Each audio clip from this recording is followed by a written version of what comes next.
Even as a young child on Tatooine, Anakin Skywalker was a natural-born flyer who wanted to discover the rest of the galaxy, and this drew him to speak to pilots who arrived on the planet. It was during these conversations did Anakin learn of a species native to the moons of Iego called the Diathim or Angels, and their beauty made them dangerous to spacers and pirates. Though Anakin had never encountered one, at the age of 9 he thought he had actually met an angel. When Queen Amidala arrived on Tatooine in her damaged Naboo royal starship, the Jedi Master Qui-Gon Jinn opted to find hyperdrive parts in Mos Espa, and the Queen, disguised as a handmaiden, wanted to explore the planet. As Qui-Gon had no intentions of drawing attention in such a dangerous area, he opted to search for his parts in one of the smaller dealers, and there he found the Toydarian Watto and his slave Anakin Skywalker.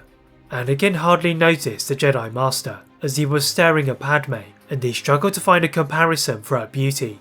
In what Padme later described as one of the oddest compliments she had ever received, Anakin questioned if she was an angel, and the Queen was left confused.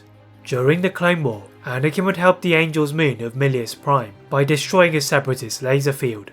But what if Padme was actually an angel, just as Anakin had described? Would this change Padme's path in politics? Would Padme and Anakin still get married on Naboo? Our story begins on the moon of Millius Prime, where Padme is one of many angels residing peacefully, making occasional journeys to Iego, but Padme wanted to be more than just a citizen. Against the traditions of her elders, Padme entered into politics and joining the Galactic Republic's Junior Senate, as well as a number of academies where she could improve her political acumen. The mystery and historically questionable reputation of Iego was something that Padme was determined to resolve, and cooperating with the rest of the Ash worlds, she began to place Iego and its 1,000 moons amongst the wider known galaxy. As more politicians took notice of Iego's rise, Padme was nominated to become the planet's representative in the Senate, and she began to improve access to the planet, as well as boost trade amongst the Outer Rim. But for all the gain for Iego and its 1,000 moons, the Trade Federation was furious at Valorum's taxation and threatened blockades if there were not changes. With Palpatine secretly orchestrating the events, Queen San Andrasa accelerates the Sith Lord's rise through her weak policies, and with Naboo on its knees from starvation, Palpatine is quick to usurp Chancellor Valorum. Though Padme knew that the Senate was rife with corruption, she remained in the background as Naboo fell under the Trade Federation's control. What Padme was more concerned about was now the defense of Iego's population, as she knew that the Trade Federation would not settle for one planet. Though she was strongly opposed to militarization, she decided to install a network of defenses connected to each of Iego's 1,000 moons, powered by a central grid in the new industrial sector of Iego. This was supported by a small group of starships, which had been supplied by the nearby Mon Calamari shipyards, in what was proving to be a fruitful alliance. But the expansionist policies of Padme did have a drawback, and that was the wrath of the Hutts. The Hutt cartel had not taken kindly to the ambitions of Iego, and they were worried that the Galactic Republic would interfere with their business, so any Angels or Iegoans were captured and taken into slavery.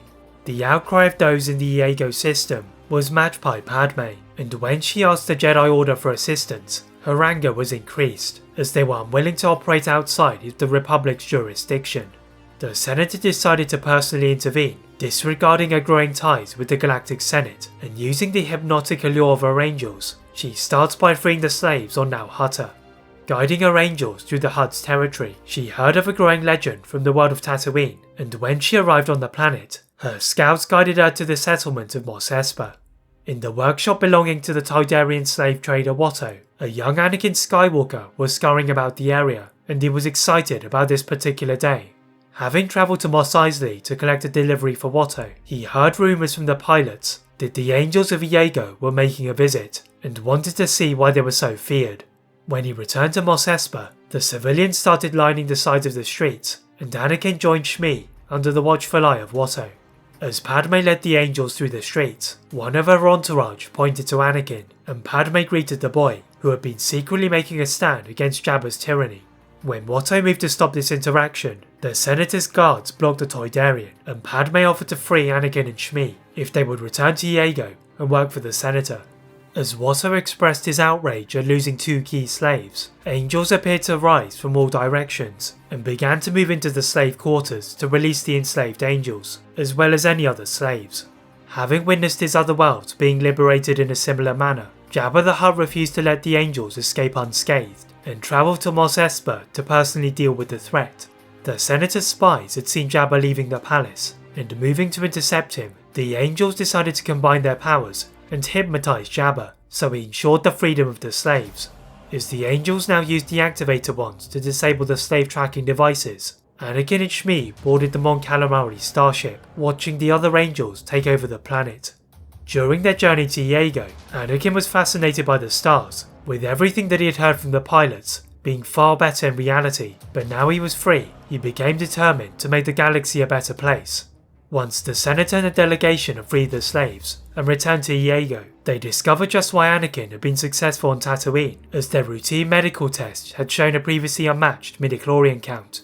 The Force Sensitive is not given to the Jedi Order, but is inducted into the Order of the Angels, which are a branch of practicing Force Sensitives, who form some of the Senator's guards. Not only did Anakin begin to learn to control his Force powers, but he was capable of using a range of weapons from staffs to pikes, as well as hand-to-hand combat, and soon he travelled the galaxy to protect Padme.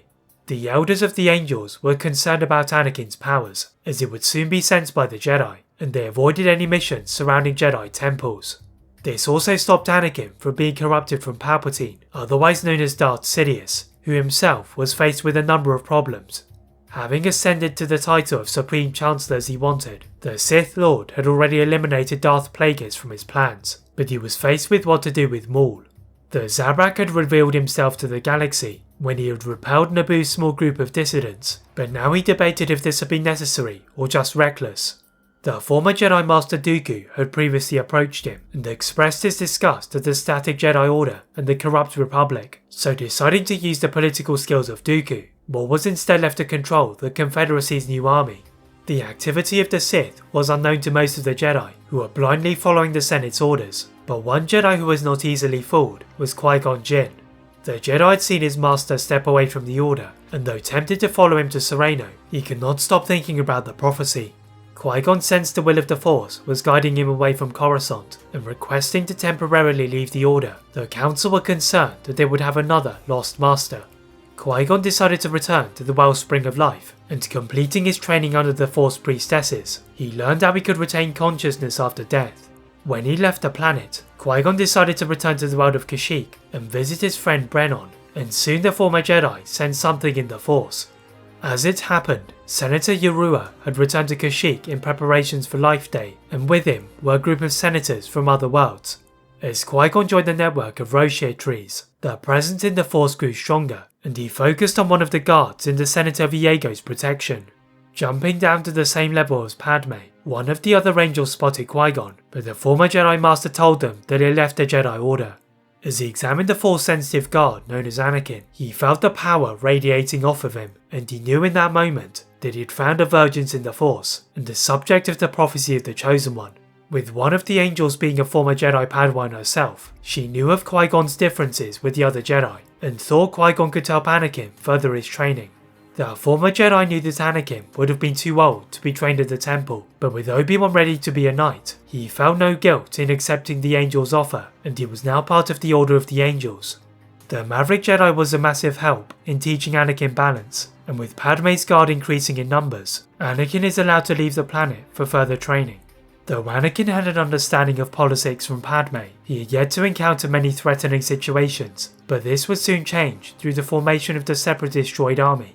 As Qui-Gon reiterated to Anakin, the Jedi were static and were therefore clueless to the growing threat, so they spent their time preparing for the conflict and trying to figure out the origins of Maul. The Jedi not directly encountered the Zabrak, and they refused to believe that the Sith had returned, but Qui-Gon thought otherwise and travelled with his apprentice to Dathomir.